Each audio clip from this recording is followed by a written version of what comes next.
प्रिय विद्यार्थियों, आज हम बीए द्वितीय वर्ष के सेकंड पेपर का प्रारंभ करेंगे। सेकंड पेपर में आपके जो अभिज्ञान शाकुंतलम नाटक है उसके प्रथम अंक से प्रारंभ करेंगे। इस प्रथम अंक का पहला श्लोक है या सृष्टि सृष्टिराध्या वहति विधिहुतम या हविर्याच होत्री ये द्वे कालम विधत्तः श्रुति विषय गुणा या स्थिता व्याप्य विश्वम याम आहु सर्वबीज प्रकृति ही इति यया प्राणिनः प्राणवन्तः प्रत्यक्षाभिः प्रपन्नः तनुभिः अवतु ताभिः अष्टाभिः ईशः। अब कह रहे हैं कि ये कालिदास के द्वारा रचा गया है और ये पहला अंक का जो पहला श्लोक है, इस श्लोक में जो भगवान शिव हैं उनकी स्तुति की गई है। उनकी जो 8 प्रकार की मूर्तियां बताई गई हैं भगवान शिव की, उनकी स्तुति कर रहे हैं। तो कि भगवान जो ब्रह्मा जी हैं उनके लिए कह रहे हैं कि जो ब्रह्मा जी की या सृष्टि ही सृष्टुराध्या कि सृष्टु की जो ब्रह्मा जी हैं उनकी आध्या सृष्टि की जो सर्वप्रथम सृष्टि है, अर्थात विधाता ने सर्वप्रथम जिसकी सृष्टि की, जिसकी रचना की, अर्थात जलमयी, क्या था, जलमयी मूर्ति या विधिहुतम हविः वहति, और या जो विधिहुतम विधि पूर्वक दी गई हवि को वहति वहन करती है, अर्थात भगवान शिव की अग्निमयी मूर्ति। याच्य होत्री और जो यजमान स्वरूपा है, ये द्वे कालम विधत्त है और जो दिन और रात रूपी जो काल है उनका विधान करती है, अर्थात यजमान स्वरूपा है कि यजमान रूपी मूर्ति, और जो दोनों कालों का विधान करने वाली सूर्य और चंद्र है, जिनके द्वारा जो है उसका विधान होता है समय का। तो ऐसे सूर्य रूपी और चंद्र रूपी भगवान शिव की मूर्ति। और श्रुति विषय गुणा, जो श्रवणेन्द्रियों के विषय शब्द रूप गुण की आश्रयभूता है, जो सारे विश्वम व्याप्य स्थिता, और जो सारे संसार को व्याप्त करके स्थित है, अर्थात आकाश है। आकाश का गुण बताया है शब्द, आकाश का गुण शब्द है, इसलिए श्रवणेन्द्रिय का के विषयभूत जो शब्द गुण वाली है, ऐसी मूर्ति, और जो सारे संसार को व्याप्त करके, सारे संसार को ढक रखा है, उसको व्याप्त करके स्थित है, ऐसी भगवान शिव की आकाश स्वरूपा मूर्ति। तो ऐसी आकाश रूपी मूर्ति, और याम जिसको सर्व बीज प्रकृति ही इति आहु, कि सारे बीजों का कारण कहते हैं, कि जिसको विद्वान लोग, महापुरुष लोग सारे बीज, सभी प्रकार के धान्यादि जो हैं, ऐसे बीजों की उत्पत्ति का कारण कहते हैं, ऐसी भगवान शिव की पृथ्वीमयी मूर्ति। तो ये पृथ्वीमयी मूर्ति के लिए कहा है कि जिसमें सभी प्रकार के बीज आदि की उत्पत्ति होती है। जया, और जिसके द्वारा, अर्थात वायु रूपी मूर्ति से प्राणिन है कि जो समस्त जो प्राणधारी जीव है वो प्राणवंत है, प्राणवान कहे जाते हैं, प्राणवान है, कि जिसके द्वारा समस्त प्राणी जीवित रहते हैं, जीवन धारण करते हैं, जीवित रहते हैं, उसके किसके द्वारा, अर्थात श्वास के द्वारा, प्राणवायु के द्वारा। तो ऐसी भगवान शिव की वायु रूपी मूर्ति, उसकी भी स्तुति कर रहे हैं। ऐसी ताभी कि इस प्रकार से प्रत्यक्षाभि, ये सारी मूर्तियां हमें प्रत्यक्ष दिखाई देती हैं, ऐसी प्रत्यक्ष दिखाई देने वाली अष्टाभी तनुभी, ऐसी जो 8 प्रकार की मूर्तियां बताई गई हैं, जो 8 प्रकार की मूर्तियां बताई गई हैं, उन मूर्तियों से प्रपन्न मुक्त ईश्वर है, जो ईश्वर है, संपूर्ण चराचर अर्थात विश्व के स्वामी जो भगवान शिव हैं, वो आप सब लोगों की रक्षा करें, आप सब लोगों को जो है कष्टों से, संकट से आपको मुक्त करें, आपकी रक्षा करें। कि भगवान शिव की जलमयी मूर्ति, जो कि विधाता की सर्वप्रथम सृष्टि मानी गई है, विधि विधान पूर्वक हवन की गई जो सामग्रियां हैं, उनको देवताओं के समूह पहुंचाने वाली अग्नि स्वरूपा मूर्ति, भगवान शिव की यजमान स्वरूपा मूर्ति, और समय का विधान करने वाली सूर्य एवं चंद्र रूपी मूर्तियां, शब्द जिसका गुण है ऐसा आकाश रूपी जो मूर्ति है वो जो कि सारे संसार को व्याप्त करके स्थित है। पृथ्वी वही मूर्ति जो इसमें सभी प्रकार के जो हैं अन्नादि जो हैं उनके उत्पत्ति का कारण कही गई है, ऐसी पृथ्वीमयी मूर्ति। और जिससे संसार के सभी चेतन प्राणी जीवन धारण करते हैं, जीवित रहते हैं, प्राणवान कहलाते हैं, ऐसी भगवान शिव की वायु रूपी मूर्ति। तो ये जो 8 प्रकार की मूर्तियां हैं ये हमें प्रत्यक्ष रूप से दिखाई दे रही हैं, दृश्यमान है। तो इन 8 अष्ट मूर्तियों से युक्त भगवान शिव आप सब लोगों की क्या करें, रक्षा करें। किस नाटक को देखने वाले जो दर्शक हैं, पढ़ने वाले जो पाठक हैं और जो रंगमंच पर आकर के इसका अभिनय कर रहे हैं, उन सबकी जो है रक्षा करें। कि यह प्रथम अंक का जो पहला श्लोक है इसे हम नांदी पाठ भी कह सकते हैं कि महाकवि कालिदास ने इसे नांदी पाठ के रूप में प्रस्तुत किया है।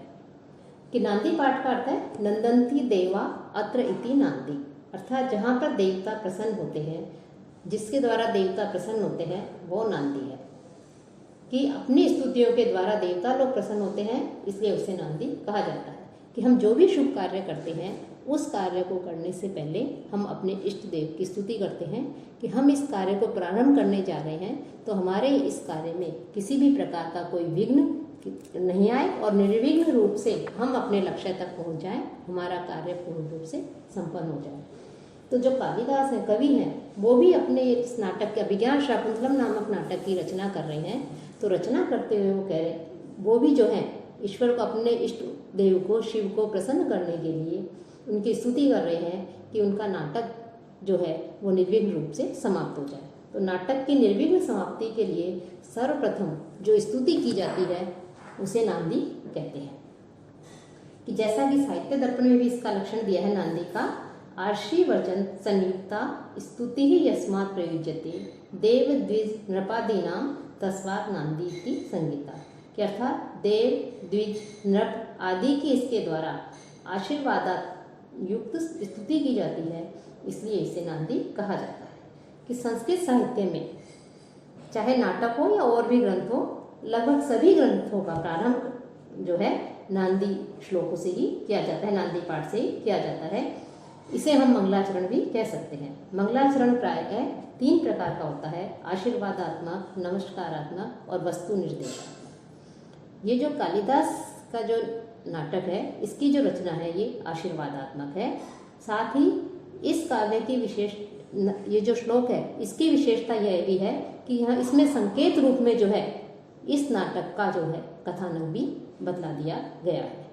कि या षष्ठु आध्या षष्ठी, इसके द्वारा जो है उन्होंने ब्रह्मा की सर्वप्रथम सृष्टि अर्थात शकुंतला के विषय में बता दिया। क्योंकि शकुंतला जो अत्यधिक सुंदर है, इतनी सुंदर स्त्री रत्न की सृष्टि का निर्माण नहीं हुआ था उस समय, तो कह रहे हैं कि ब्रह्मा की सर्वप्रथम सृष्टि शकुंतला। तो इसी प्रकार से या विधि उत्तम हवि वहती, इसके द्वारा उन्होंने शकुंतला और दुष्यंत के विषय में बताया है। याच्यहोत्री, इसमें कर्ण मुनि का ग्रहण किया है। ये देव कालम विधत्त है, इसके द्वारा प्रियमवदा और अनसुईया की ओर संकेत किया है। श्रुति विषय गुणा, इसके द्वारा जो है शकुंतला को जो मेनका आकाश मार्ग से आकर के ले जाती है उसके संकेत दिया है। विश्वम व्याप्य स्थिता, ऐसा कहकर के शकुंतला के पतिव्रत्य, सौंदर्य आदि गुणों से विश्व को व्याप्त करके स्थित होने का आभास दिया है। साथ ही आकाश में विचरण करने वाली सानुमति की ओर भी इसमें संकेत दिया गया है। याम आहु सर्वबीज प्रकृति ही थी, इसके द्वारा जो है जो समस्त जीवों के उत्पत्ति स्थान है अदिति और कश्यप, इनकी सूचना भी प्रदान की गई है। साथ ही शकुंतला से जो है जो भरत उत्पन्न हुआ था उसका पुत्र, उसका भी संकेत दिया गया है। जया प्राणिन है प्राणवंत है, और इस अंतिम पद के द्वारा जो है शकुंतला, दुष्यंत और भरत ये वापस अपने राज्य को लौट आते हैं, तो प्रसन्नता का अनुभव करती है सारे प्रजाजन, तो इसका संकेत दिया गया है। इसलिए इस प्रकार से जो है कालिदास ने अपने जो इष्ट देव हैं भगवान शिव हैं, उनकी 8 रूपी जो अष्ट जो मूर्तियां हैं, उन मूर्तियों की जो है स्तुति की है कि उनका कार्य निर्विघ्न रूप से संपन्न हो जाए। साथ ही साथ उन्होंने अपने नाटक के विषय में भी कुछ संक्षेप दे दिया है। और ये जो नाटक है नांदी गीत का जो प्रारंभ वाला जो मंत्र है ये नांदी पाठ कहलाता है, और इसमें श्रद्धरा छंद है। और जो श्रद्धा छंद होता है उसमें क्रमशः मगण, रगण, बगण, नगण और 3 यगण होते हैं। इस प्रकार से 21 वर्ण होते हैं और 7-7 वर्णों पर जहाँ यति होती है वह श्रद्धा छंद कहलाता है। नांदे अंते, तो ये तो नांदी पाठ था। इसके बाद में सूत्रधार है वो नेपथ्य अभिमुखम अवलोक्य। नेपथ्य अभिमुखम, नेपथ्य की ओर देख करके कहता है आर्य यदि नेपथ्य विधानम अवसितम इतः तावत आगम्यता, यानी पर्दे की तरफ देख करके जो है वो नांदी पाठ के पश्चात सूत्रधार होता है वो ये कहता है कि यदि वेश विन्यास आदि कार्य समाप्त हो गए हों, वस्त्र आदि से सुसज्जित हो गए हों तो इधर आइए। कि सूत्रधार इसका अर्थ है कि ये रंगमंच पर घटित होने वाली जो घटनाएं हैं उन सारी घटनाओं को वो संचालित करता है। उनको जो है एक तरह से रंगभूमि में आकर के, रंगमंच पर आकर के जो है कथा वस्तु का बीजारोपण करता है और साथ ही साथ अन्य नाटकीय पात्रों को आवश्यक निर्देश देता है। तो ये सूत्रधार कहलाता है कि रंगमंच पर जो घटना घटित होने वाली है उनको और जो सारी घटनाओं को एक सूत्र में पिरोता है, उन्हें संचालित करता है, तो उसे सूत्रधार कहते हैं। तो पर्दे के पीछे से जो है वो नेपथ्य कहते हैं, एक तरह पर्दा जो होता है उसके पीछे होने वाला कार्य, कि यदि सारे कार्य हो गए हों तो जो है इधर आए। नटी प्रवेश करके कहती है आर्यपुत्र यमस्मि, कि हे आर्यपुत्र ये मैं हूँ। सूत्रधार कहता है आर्य अभिरूप भूयिष्ठा परिषदियम् अद्य खलु कालिदास ग्रथित वस्तुना अभिज्ञान शाकुंतल नामधेयेन नवेन नाटकेन उपस्थितव्यम अस्माभिः। हे आर्य अभिरूप भूयिष्ठा परिषदियम्, कि ये जो सभा है कि जहाँ हम ये नाटक प्रस्तुत करने जा रहे हैं रंगमंच पर, यहाँ जो है बड़े बड़े विद्वानों की सभा है। यहाँ बड़े बड़े विद्वान यहाँ पर उपस्थित हुए इस नाटक को देखने के लिए। तो अद्य खलु, तो आज हम जो है क्या प्रस्तुत करने जा रहे हैं, एक कालिदास ग्रथित वस्तुना, कालिदास के द्वारा विरचित अभिज्ञान शाकुंतल नामधेयेन, अभिज्ञान शाकुंतल नाम का नवीन नवीन जो नाटक है उसके साथ में उपस्थातव्यस्मा भी हम यहाँ पर उपस्थित होना है, उस नाटक को हमें यहाँ प्रस्तुत करना है।